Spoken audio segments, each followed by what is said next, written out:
Good morning again.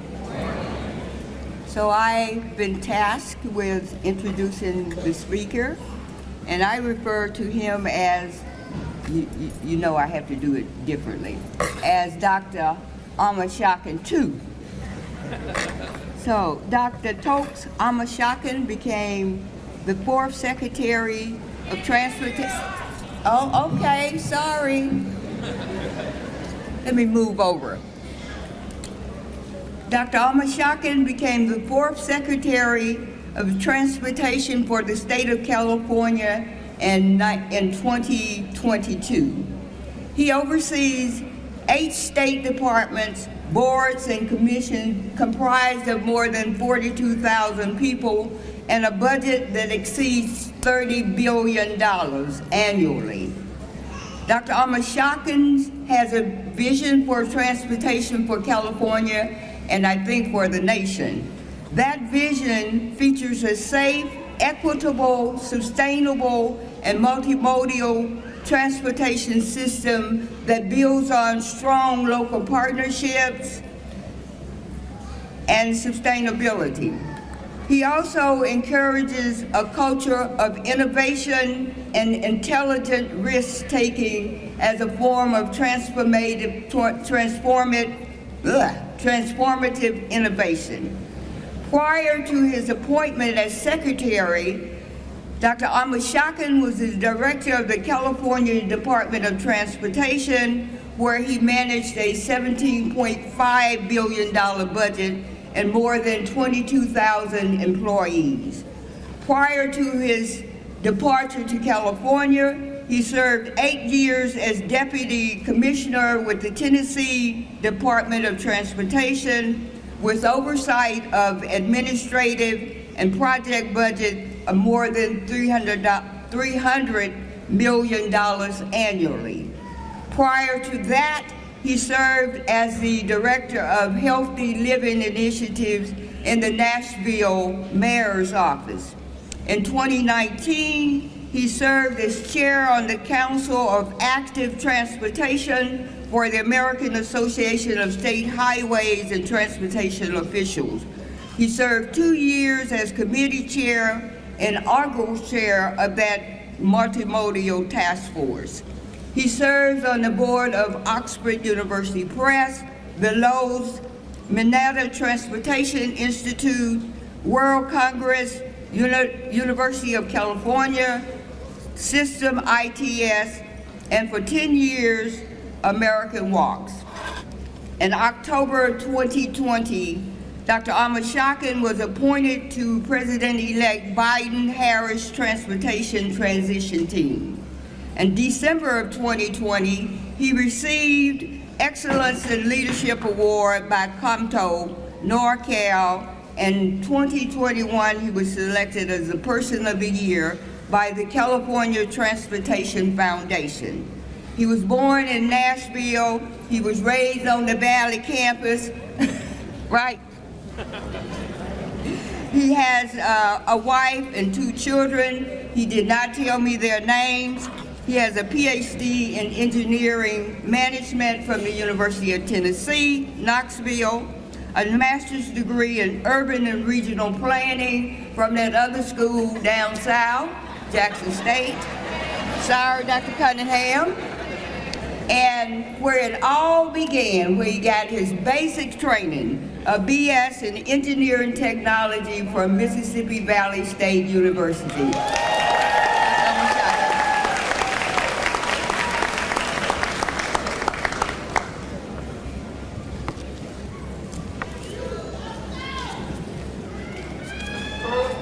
Class of 2026, are you ready? Come on now. Class of 2026, are you ready? Are you sure you're ready? Good morning, Valley family. It is an incredible honor to be here today with you, your friends, families, your professors, classmates, and everyone who helped you reach this critical and very important milestone. Your college graduation from the Valley.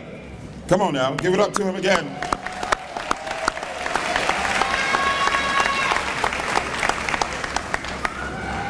Not only have you worked hard, you sacrificed continuous hours of studying, homework, tests, playing sports, maintaining jobs, taking care of family, and today you got this incredible payoff, this celebration of your graduation.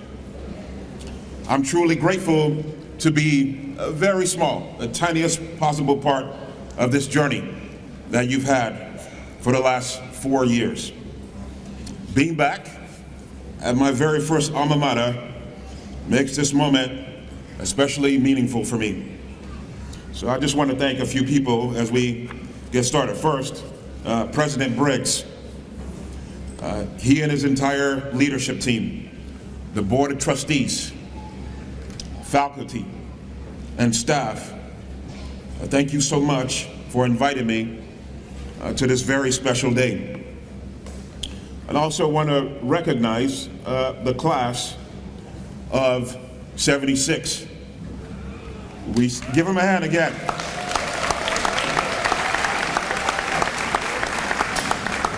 We see you, we honor you, we respect you. We're so thankful that you would take the time to come and celebrate with the class of 2026. Thank you very much for being here. And I also want to thank Dr. Golden. She's calling me Dr. Omishakin too. I'll take that. Dr. Golden, I'll take that.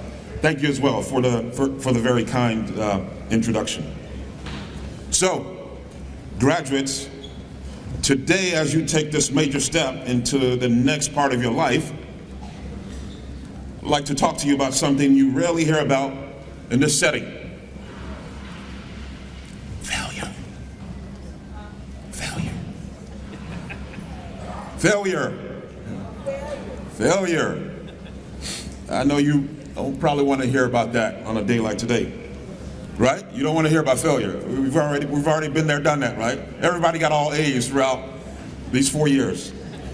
But before I get to this critical topic of failure, and this is one of the main things I want you to take away from today, I want to implore you to dream big and take actions on those dreams. Because there are going to be people who come along the way and they're going to say to you, didn't you just go to Valley?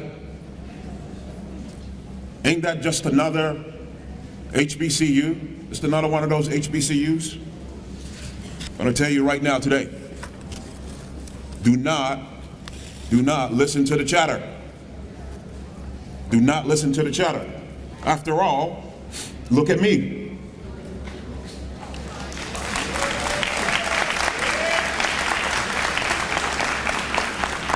By God's grace, I serve at the very top of government in the largest state in America.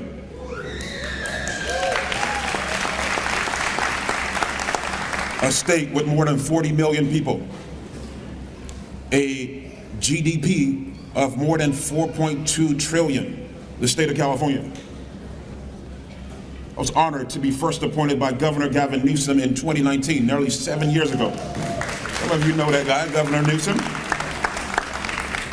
But well beyond me, remember these names: Jerry Rice, Kamala Harris, Spike Lee, Toni Morrison, Felicia Rashad, Dr. Martin Luther King, Thurgood Marshall, Oprah Winfrey, Shannon Sharp, Stacey Abrams, Taraji P. Henson, Megan Thee Stallion. Yeah, you heard me. Two Chainz, Chadwick Boseman, Lana Ritchie, David Banner, and people, of course, like our very own Dr. Gerald Briggs. What do all these people have in common? HBCUs. HBCUs. There are many that went to well-noted Ivy League schools. that didn't rise to the level that these individuals did. This education will take you far, but it will depend on your dreams and your actions behind those dreams. So, real quick, back to the word failure. Failure. So I'm sure many of you are thinking, again, I just won. I succeeded. I am graduating. Why on the earth is this guy up here talking about failure at my college graduation? Let me explain a little bit. Failure is one of the most important parts of your resume.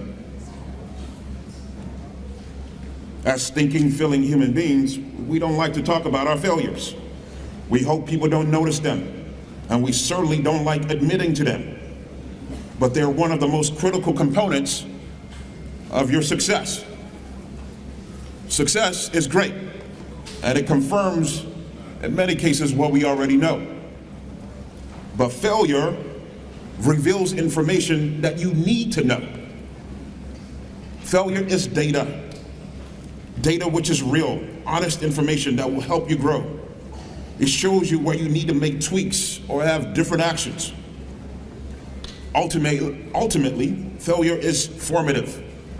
It teaches critical lessons. It is necessary. It's a necessary stop along the way to success. So, I have just 3 takeaways for you today.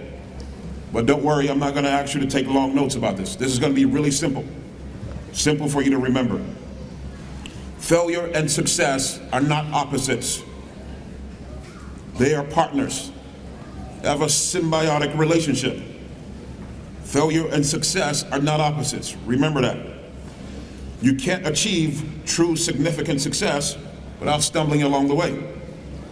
Humility, resilience, adaptability are not built from a record of perfection. They are formed by getting knocked down, frustrated, and then choosing to stand up and keep going. That's why I want you to remember the word thrive. Come on, everybody, say thrive. Thrive. Say thrive. Thrive. So that's takeaway number 1. Success and failure, they go together. Failure is what we need to thrive. Let me define the word for you. Cambridge Dictionary defines the word as to grow vigorously, to prosper, to flourish, or develop successfully, often implying high energy, health, or financial success. Spelling of the word, T-H-R-I-V-E. T-H-R-I-V-E. Embedded within this word is a new formula, a roadmap for your path ahead. For your path ahead. And it's an acronym. Remember the word thrive. It's an acronym. So the T, it stands for to tumble or to trip. To tumble or to trip. So it's okay to fall. It's okay to fail. There's nothing wrong with that. The H stands for hard work. Anything worth having in life is going to be uphill. It's going to be uphill. Remember that. Hard work. Resilience is the R. You ever heard the saying, you take a licking and keep on ticking? You heard that before? Resilience. Take those blows and keep going. The I stands for innovate. You make a mistake, you can find a different path towards success. Keep innovating. Keep coming up with different ways to get to that ultimate destination. The V stands for vision. Vision. God has deposited in every single one of you, every single person in this auditorium today, He's deposited in us a purpose. A purpose. There's a vision that God has put inside of us. Think about that vision. Let it guide you. Let that purpose guide you throughout life. The E stands for excel. Excel. There are so many well-known, publicized examples of failure that often eventually led to success. So don't forget this. How many people know that the very first time that skinny guy from Chicago, the very first time he ran for office, for national office, Barack Obama, how many people know that he lost? How many people know that? He lost, he failed badly. He failed badly. In 2000, he ran for a seat in the US Congress and lost to a man named Bobby Rush. Bobby Rush, Congressman Bobby Rush. The final score of that election in 2000, that's what that final score was, 60 to 31. Bobby Rush had 60, Barack Obama had 31% of the vote. Imagine if after he lost, he never stepped up again. Imagine that. Only 8 years later, at the age of 47, he made history and defeated Senator John McCain.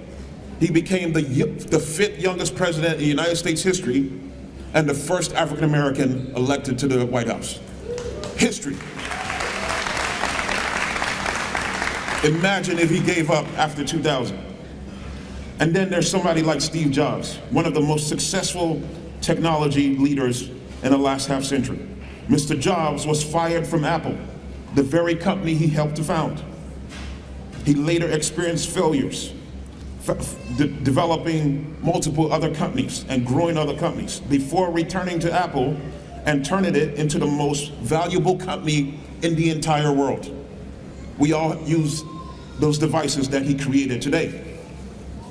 Think of people in your life who have achieved success. If you're comfortable, ask them about failures. Ask them about the failures behind their accomplishments. More than likely, they will be happy to share the aspects of their success and failures with you. For me, there have been so many people, Dr. Obi told you, pastors, Mr. Locus, so many people along the way that were so critical to me being able to get here today. But before I leave, I want to share just a brief story with you about personal failure that I experienced myself. As we approached the turn of the century, in 1999, I graduated from this fine institution. As was mentioned already, I got a bachelor's degree in engineering technology. I was also fortunate that before I graduated, I landed a job at an engineering firm in Jackson, Mississippi, where I worked as an engineering technician. There were so many professors from this university, Dr. Shoei, Dr. McNair, who spoke up for me as I landed this big and important first big job of my career. I was so proud of this new opportunity. I was making decent money, working on cool projects. On one afternoon, less than a year into starting this new job, I finished working on a project design using AutoCAD. I decided to take a break at my desk. I put my head down, I put some headphones on at my desk as I awaited my supervisor to eventually drop by and review my latest design work. The CEO of the company happened to walk by and see me with my head down on the office desk with headphones on. And a few minutes later, I heard gring, gring, gring, gring. The phone was ringing at my desk in my office. I was called back to the CEO's office, and they said they needed to have a meeting with me. That meeting ended up being my firing from my job. I didn't even know that that was going to be my last day at work. I was told I looked tired and I needed to go home, and it was officially my last day. They cut my last check and they told me not to come back after I got back home. I was devastated. I was disappointed. The fact that I lost my first big professional job. But there was hope. My parents, my dad and mom, my dad in particular, Dr. Ademola Omishakin, he had encouraged me not to take time off after I graduated from Valley. He said, you need to become a lifelong learner, a lifelong learner. He personally drove me to Jackson State University. I'm sorry. Dr. Golden, sorry about that. He drove me to Jackson State, where we met with the chair and dean of the School of Urban and Regional Planning. And they convinced me that yes, I should continue my education with a master's degree in urban and regional planning. Though I'd lost my job, I was 23 years old, I had to talk to my mom and my dad and beg them to let me move back in the house with them because I didn't have any income. I became Eventually, I became a geometry teacher at a school in Jackson, Mississippi called Bailey Magnet High School. I taught trig and geometry to 10th and 11th graders. While I was teaching, I learned more about the commitment to being of service to people in the public. This is where I first got the bug for public service, which I've dedicated the last 2 decades of my career to. I failed by getting fired, but I rose again. There's one last important thing to share with you in this journey that included failure. 9 years prior to getting that job in Jackson, Mississippi with that engineering firm, I was at Greenwood High School. Any Bulldogs in the house? Come on, Bulldogs. Class of 94, any class of 94 in the house? Okay. My first English teacher at Greenwood High School was a woman named Miss Thelma Collins. I struggled in her class because I had just arrived from Nigeria. I spoke English like a British Nigerian and couldn't understand a lot of Southern accents. I just couldn't understand people, and people couldn't understand me either. The teachers didn't understand me. Along with struggling in the class, I was often made fun of, and I was embarrassed about my accent and my challenges to assimilate. Miss Collins encouraged the other students to be patient with me as I adjusted. She spent time with me after school to get my homework right, allowing more time on quizzes and tests.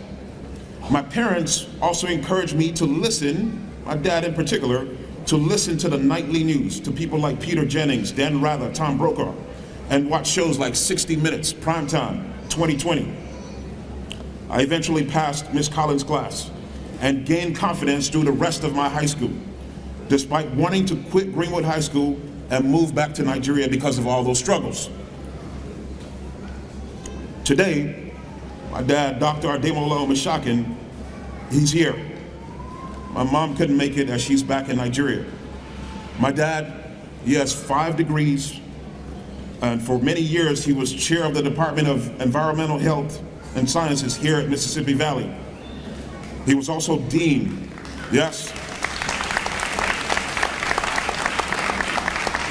He was also dean of multiple universities back in Nigeria. He's also, even though he's in his 80s, he's chairman of Oduduwa University in Nigeria. The man don't want to retire. Still to today, he's still working. Miss Collins, she as well left Greenwood High School and went on to become an author and the first woman mayor of Idabina, Mississippi. They're both present. I would like them to rise, if y'all don't mind, just briefly. Dad, please rise. Miss Collins, please rise. Please give them a hand.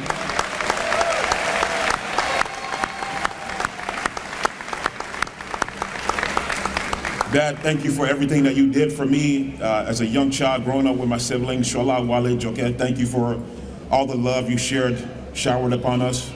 Really appreciate it. Even the love you shower upon me and my family today. Julie, Jeremiah, and Joy, thank you so much, Dad. I appreciate everything.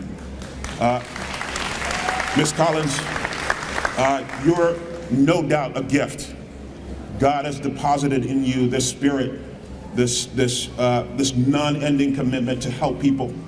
Every single person that I've ever known who's known you has always said, she's an amazing woman. You've touched my family in so many ways, even from more than 30 years ago when I was in high school. Thank you for being present today, Miss Collins. Thank you very much. So, graduates, I'll close with this. Last thing to remember. Remember, failure and success go together. Thrive. Remember, thrive. It's an acronym. The third and final thing is avoiding risk. Do not avoid risk. Do not avoid risk. Avoiding risk feeds missed opportunities. Opportunities that very well could lead you to your purpose and your calling. As you close this chapter of your life and step into the next one, you're about to enter into a world where you're likely a beginner again. That is a true gift. If you choose, you will have endless opportunities to reach new heights that you are aiming for, or simply to make other doors open. But you need the willingness to stretch yourselves, try new things, and step out of your comfort zone. Be comfortable being uncomfortable. I don't think I've ever heard anyone say they regret trying and failing. The bigger regret often is, I never tried. I never tried. The world we live in right now, it needs you. The world we live in right now, it needs you. Gen AI, climate change, voting rights, voting rights, voting rights.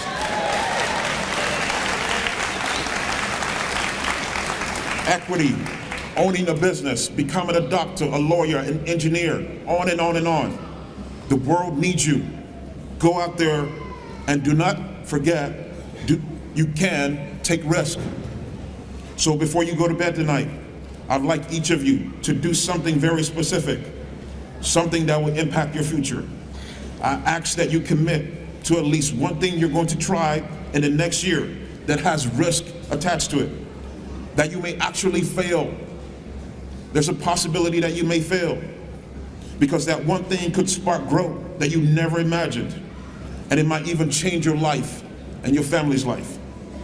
It's all up to you. It's all up to you.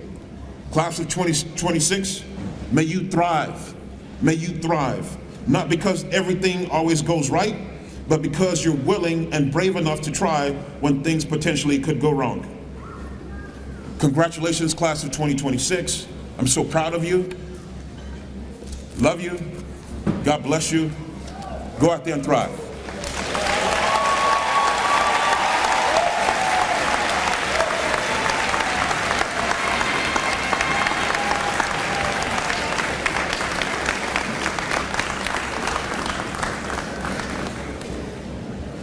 Folks, let's give Dr. Omishakin another rousing round of applause for that very appropriate and needed message.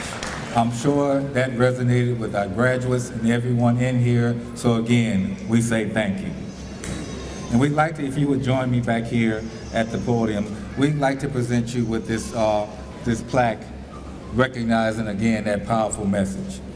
And it reads, Mississippi Valley State University salutes Dr. Toks Omishakin, keynote speaker, Spring 2026 Commencement Ceremony. Dr. Gerald Briggs Sr., President, May 9th, 2026. One goal, one team, one valley, in motion.